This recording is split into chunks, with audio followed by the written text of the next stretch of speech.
L'externat, deuxième cycle des études de médecine, se déroule sur 3 ans, au bout duquel, au bout plutôt je dirais de ce tunnel long et lugubre, on a l'ECN, donc examen de classement national, et qui est concours de la mort. Ce sont des années où nous sommes étudiants hospitaliers, donc on jongle entre les études, les cours, les révisions, etc. et nos stages à l'hôpital. Et je peux vous dire que c'est pas facile tous les jours. Je vais donc vous donner quelques conseils, d'après ma courte expérience pour l'instant de l'externat, pour bien commencer votre externat, savoir ce qu'il faut faire, ce qu'il ne faut pas faire, pour pouvoir se lancer dans cette longue aventure qui est l'externat.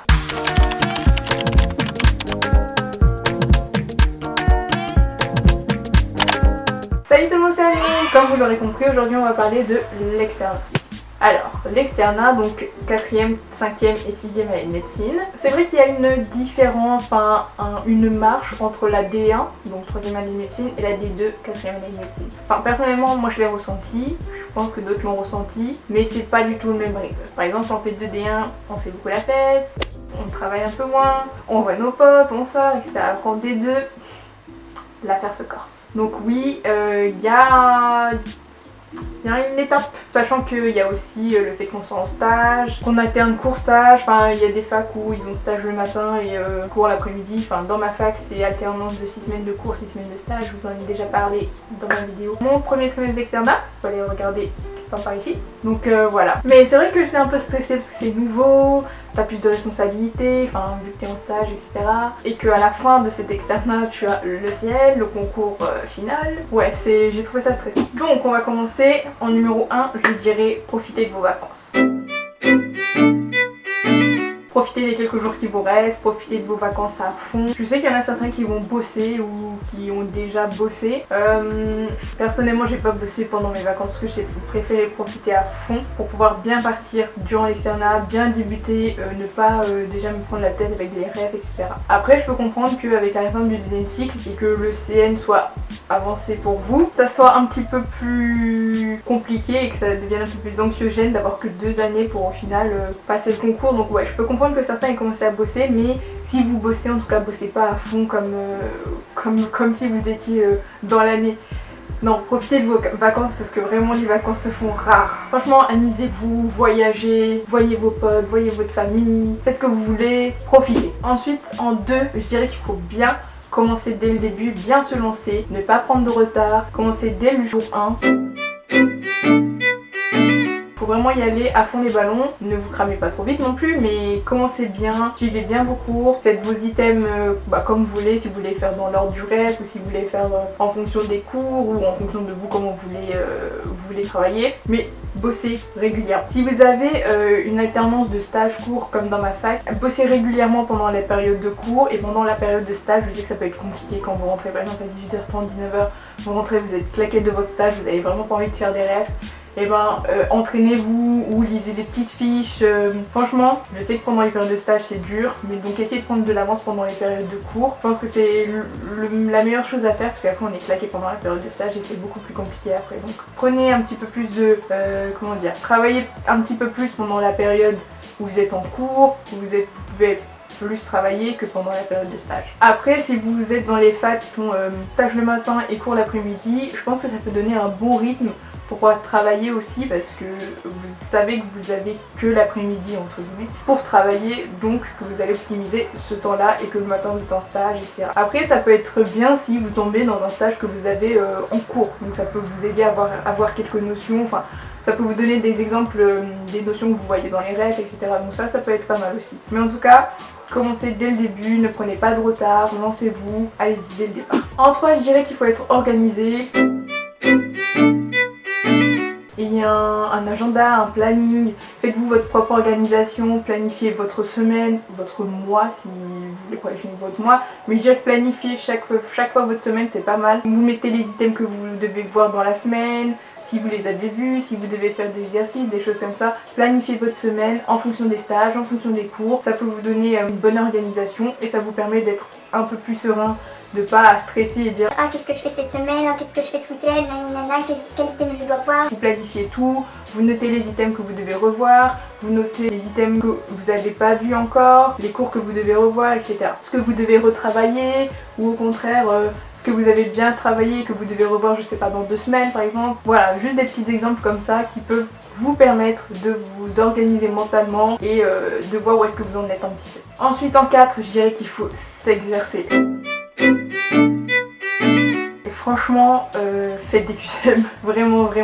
Avant c'était 6DS, maintenant c'est 1S, bon c'est un peu plus compliqué, mais entraînez-vous, faites des annales, faites des QCM, faites des QI, vraiment entraînez-vous. Que ce soit après avoir fait un item ou après avoir fait une matière complète, je sais pas, mais entraînez-vous le plus possible, parce que vraiment je pense que c'est comme ça que ça rentre le mieux. Donc, personnellement moi ça rentre mieux comme quand je m'entraîne que quand je m'entraîne pas. Je pense que c'est logique, mais je vous le dis quand même, entraînez-vous, c'est mieux. Ensuite, je dirais pour le début, essayez de trouver le support sur lequel vous préférez travailler.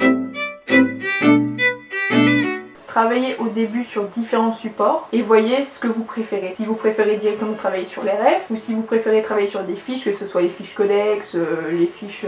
enfin toutes les fiches qu'il y a dans le commerce. Essayez de voir ce que vous préférez, si vous préférez travailler sur Anki ou si vous faites vos propres fiches, si vous préférez donc travailler sur vos fiches à vous. Essayez différentes méthodes, voyez laquelle vous convient le mieux et après tenez-vous à cette méthode, même si ça vous empêche pas de changer de méthode, de varier un petit peu en fonction, je sais pas, de vous, si vous avez envie de varier ou si vous voulez tester d'autres manières de travailler aussi, ça peut permettre de changer, de voir autre chose, de pas toujours travailler on va dire sur les 3 années de la même manière et de peaufiner aussi sa méthode. Et puis ça permet de voir le cours de différentes manières. Par exemple si vous le voyez sur les rêves, ça sera pas la même chose que si vous le voyez sur des fiches. Ça peut permettre de varier, de capter ce qui est important, ce qui est le plus important, ce qui est moins important, voilà. Ensuite, 6ème chose, je dirais de bien profiter de vos stages. Parce que c'est vrai qu'on se dit ah oui c'est l'externat, faut que je bosse. Bon, personnellement je préfère les périodes de stage parce que tu es dans le milieu hospitalier, tu vois des patients, tu vois les médecins, tu vois la prise en charge, etc. Tu vois le futur métier un petit peu. Si vous tombez dans une spé que vous aimez bien, bah ça peut vous donner peut-être une petite idée de ce que vous voulez faire plus tard ou au contraire vous dire ah non ça je veux pas, ou aussi voir comment ça se déroule un peu dans la vraie vie en dehors des rêves. Personnellement je trouve qu'on apprend plus vite quand on est en stage que quand on bosse les rêves, donc ça peut vous permettre d'avoir une autre manière d'apprendre le métier, d'apprendre les cours. Vous pouvez aussi choisir, enfin je sais pas comment ça fonctionne dans vos facs, mais dans ma fac on peut noter nos terrains de stage etc. et généralement on a le terrain qu'on veut, généralement. Et donc vous pouvez essayer de choisir vos stages en fonction des matières que vous faites. Ça peut vous aider. Personnellement j'ai pas fait ça pour ma D2 parce que j'ai plutôt choisi de faire les stages que je voulais que de choisir en fonction des matières, mais vous pouvez très bien faire ça si vous voulez. Ça peut vous aider pour apprendre la matière plus facilement. Ensuite je dirais ne pas choisir des stages planques où vous n'avez pas des grosses journées, par exemple je sais pas vous partez à 15h ou des choses comme ça, mais plutôt des stages où vous avez envie d'être, vous avez envie de vous impliquer, donc impliquez-vous. Après c'est comme vous voulez, il y en a qui préfèrent bosser que d'être en stage, je peux le comprendre, mais bon je trouve que c'est quand même dommage de ne pas profiter de ces stages à 100%. Vous pouvez aussi voir si vous préférez aller en périph ou rester dans un CHU, donc centre hospitalier universitaire, ou dans un CH centre hospitalier. C'est à vous de voir. Je trouve en tout cas que c'est pas la même manière de travailler. Personnellement j'ai eu l'expérience et je pense que je préfère un petit peu le CHU. Après c'est chacun ses préférences, hein, ça y a pas de souci, mais au moins essayez de la périph, essayez du CHU, essayez de varier pour voir un petit peu ce qui vous convient, ce que vous préférez, et puis voir différentes manières d'exercer. Et surtout en stage, dites bonjour à tout le monde. C'est important, c'est la politesse, je vous le dis quand même parce que des fois dans certains terrains de stage avec certaines personnes, si vous dites pas bonjour une seule fois, vous l'entendrez encore et encore jusqu'à la fin de votre stage. Je vous préviens, dites bonjour à tout le monde. Ensuite, pour les terrains de stage, il y a aussi le site Gélule qui permet de noter les terrains de stage où on est passé et qui donne des informations. Si vous voulez aller sur un terrain de stage particulier, ça vous donne des petites informations qui ont été notées par les étudiants qui sont passés avant vous. Donc, utilisez cette plateforme, ça peut vous aider, ça peut vous donner des petites idées de où il faut aller, où c'est pas top, etc. Et aussi, renseignez-vous sur les logements en périphérie, parce que certains terrains de stage en périphérie n'ont pas de logement, d'autres ont des logements pas top. Enfin, je sais pas, je trouve que c'est mieux d'avoir un logement qui est bien, parce que tu peux en périphérie, etc. Mais bon, renseignez-vous sur ça, il y a des logements qui sont très bien, hein, ça, il n'y a pas de souci, mais certains qui peuvent être moins bien que d'autres. Donc renseignez-vous. C'est aussi à prendre en compte, parce qu'un stage c'est 6 semaines, enfin dans ma fac, c'est 6 semaines, donc ça peut être long aussi si t'es pas dans un très bon endroit, donc renseignez-vous sur ça aussi. Ensuite, prenez du temps pour vous. Faites des pauses. je le répète tout le temps, presque dans toutes mes vidéos parlant de la médecine, je le dis tout le temps, faites des pauses parce que c'est important de sortir un petit peu de la médecine, de sortir un peu de tout cet univers, des rêves, des cours, des stages. Prenez une journée de pause ou une après-midi de pause comme vous voulez, faites autre chose que de la médecine, voyez vos potes, voyez votre famille, allez au cinéma, je sais pas, regardez juste des séries, des films, profitez de la vie, profitez de ce que vous voulez, mais faites des pauses et profitez. Parce que je trouve ça important franchement de prendre des pauses, ça permet de sortir de ça et de voir autre chose. Que quand t'es en médecine, je pense que tout le monde va être d'accord avec moi, tous les étudiants en médecine, on voit que ça presque. Et sortir de ça, c'est juste trop bien. Quand je vois mes potes qui sont en médecine, je suis tellement heureuse, c'est autre chose que la médecine. Tout le temps médecine, tout le temps. Au final t'as la tête qui a envie d'exploser, donc sortez de ça. Que ce soit pour une journée, un après-midi, un week-end, sortez, profitez, voilà. Et en dernier, je dirais l'externat, c'est un marathon, semi-marathon. C'est pas un sprint, c'est 3 ans, bientôt 2. Donc ne vous cramez pas dès le début, n'allez pas à fond dès le début.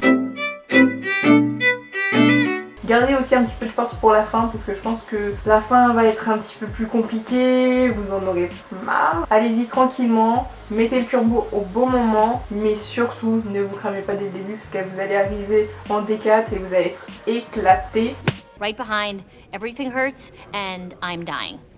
Donc allez-y doucement dès le début, enfin commencez bien, lancez-vous bien, mais n'allez pas hyper vite quoi, soyez une diesel, voilà. Enfin bon voilà, cette vidéo est terminée, si vous avez des questions, des choses à me dire, dites-moi en commentaire, je vous répondrai, il n'y a pas de souci. Voilà, on se voit dans une prochaine vidéo, kissi kissouille. When the night has come and the land is dark and the moon is the only light we'll see.